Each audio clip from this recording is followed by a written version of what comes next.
দেখুন এই পরিবারের সদস্য সংখ্যা মোটের উপর ৮ জন। একজন ব্যক্তি হচ্ছে যে কর্মঠ, বাকি সবাই বসে খায়। এই পরিবার যাদের চাল নাই, যাদের চুলা নাই, তাদের কথা এই দেশের মানুষ শুনতে চায় না। আর আমি কিন্তু বরাবরই তাদের কথাই বলতে চাই আপনাদের সামনে। সম্মানিত ফেসবুক বন্ধুরা, এই যে চাচি দাঁড়িয়ে রয়েছেন, এই চাচি কিন্তু ওনার বাসায় কোনো টিউবওয়েল নেই।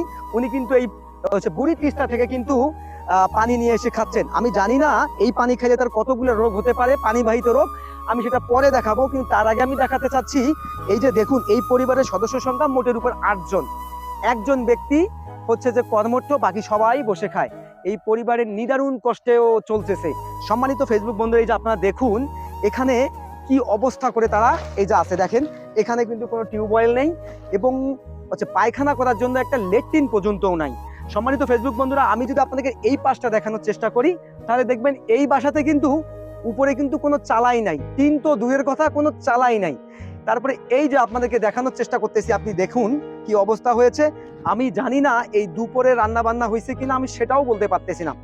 আমি আপনাদের কাছে করজোরে অনুরোধ করে যাব, এই বাংলাদেশে এবং এই দেশের মধ্যে অনেক মানবিক মানুষ রয়েছেন, যারা চাইলেই এই পরিবারটার দায়িত্ব নিতে পারেন এবং এই পরিবারের মানুষজন যেন ভালো সুখে শান্তিতে একটু থাকতে পারে, আপনারা সেই দায়ভারটা নিতে পারেন।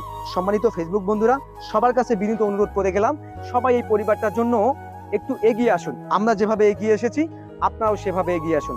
ধন্যবাদ সবাইকে, ভালো